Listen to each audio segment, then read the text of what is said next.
I'm Tiger Height, and I'm here to make WWE Raw and Pro Wrestling Majestic again. Oh my god. I have a mixed review about this. Up first was Sami Zayn versus Damian Priest in a one-on-one match. I liked it. Fun opener overall. They announced that Sami Zayn and Kevin Owens will be defending the Undisputed Tag Team Champions against Damian Priest and Finn Balor at Payback. I don't hate it. In fact, I think this was a good promo for that match within of itself. Damian Priest won. Fun opener. There was a post-match attack. Kevin Owens ran out. I liked it overall. I'll give it an Orange Cassidy thumbs up.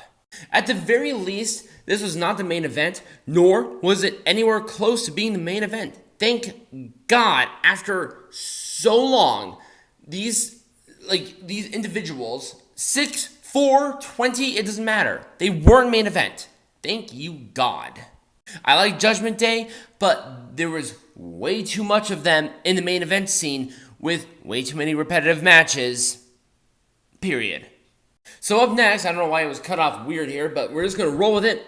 LA Knight. Well, it was The Miz interpreting LA Knight. He was not nearly as charismatic, even though being within this company for pretty much quadruple of the time. LA Knight is still better. Miz, bless your heart. I don't know how you got Maurice, but good on you, mate. The next time I see you, I'll buy you a fucking beer for that. But it wasn't there. It was a good segment overall, but it was not LA Knight. I'll give it an Orange Cassidy thumbs down. And to be honest with you, I'm kind of being conservative on that.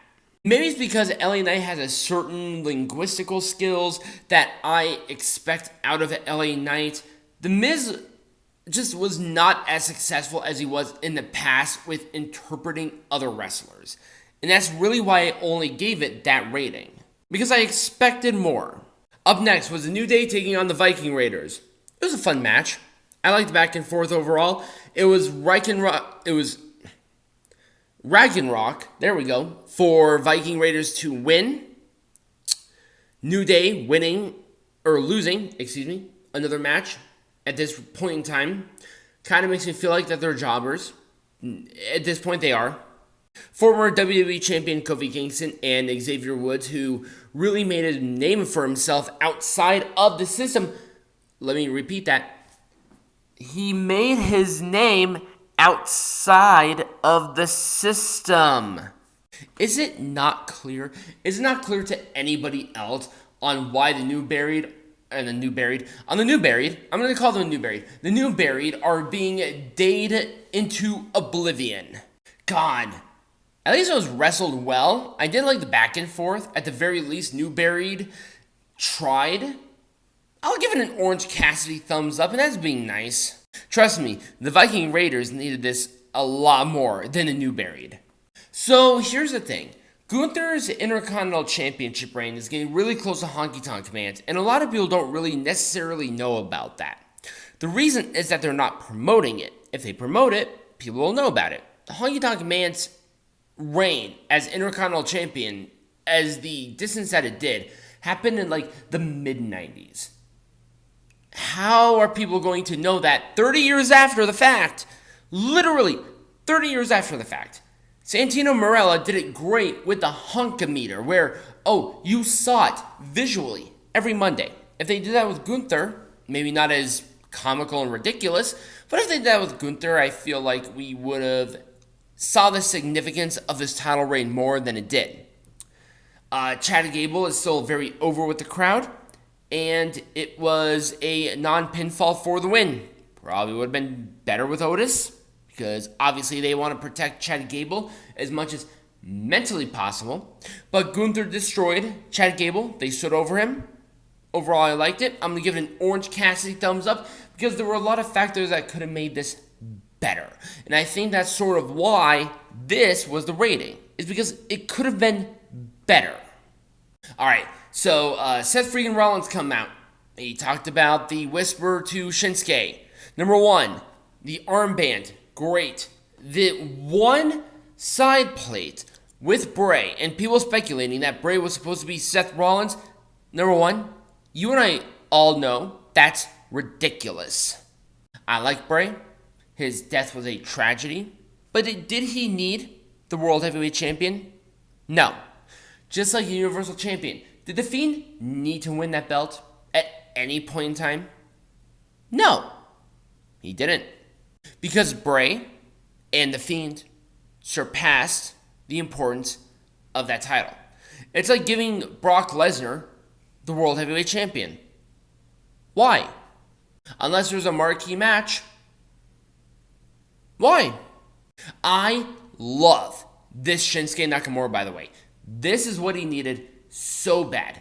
Very hard hitting, very in your face. This is something I feel like his heel turn originally never really got. It never really got what Shinsuke was in New Japan, and I feel like we're starting to get that again. Because remember, Shinsuke Nakamura, when he turned into the Michael Jackson of New Japan, this was very different. He was a heel. Because remember, Chaos was a heel faction. Shinsuke needed to go back to this. But I kind of wish they really dove into that alternate persona that Shinsuke made that made Shinsuke successful. I want that evil King of Strong style again. But this was a good start to it. I'm going to give it an Orange Cassidy thumbs up. It could have been done better, but I liked it overall. God, this sucked. Rhea Ripley segment. Nothing really happened here. We had Raquel Rodriguez attacking Rhea. Nothing happened. Orange Cassidy thumbs down. Remember, the match at Payback is for the Women's World Champion.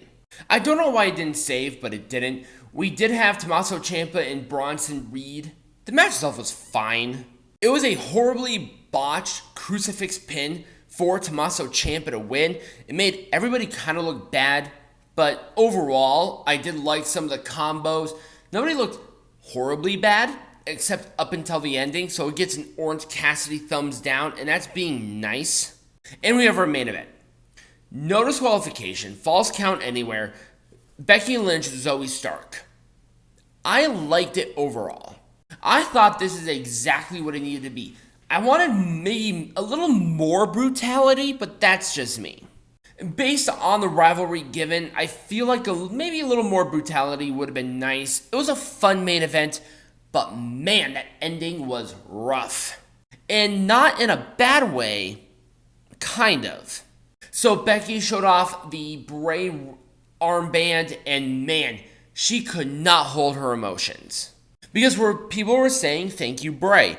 And Bray and Becky were very close friends. You saw the post. You know how close they were. And especially because of that death, that probably was really rough on her. It's just a hard situation given the circumstance of this. Becky Lynch is still a human at the end of the day, and there's only so much that you can hold back as it relates to certain emotions. And I think Becky was broken during this segment. It's not her fault, but she did break. And she did try to hold her emotions, but you couldn't, especially after the crowd chanting that they did. But you know what? These women put on work. It was a fun main event. Guaranteed Zoey Stark's best match on the main roster since he showed up.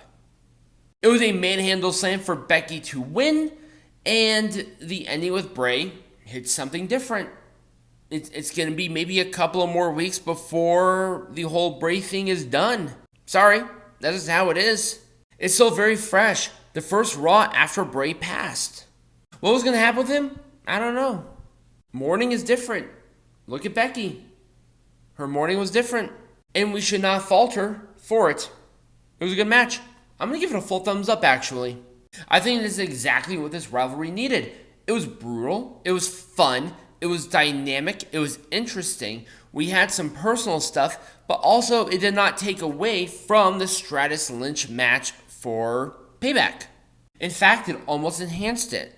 But that was Raw. Let me know what you thought about in the comments either down below or right next to me over here. Follow the page, become a patron, all that fun stuff will be linked in the bio or in the description. As always, be majestic.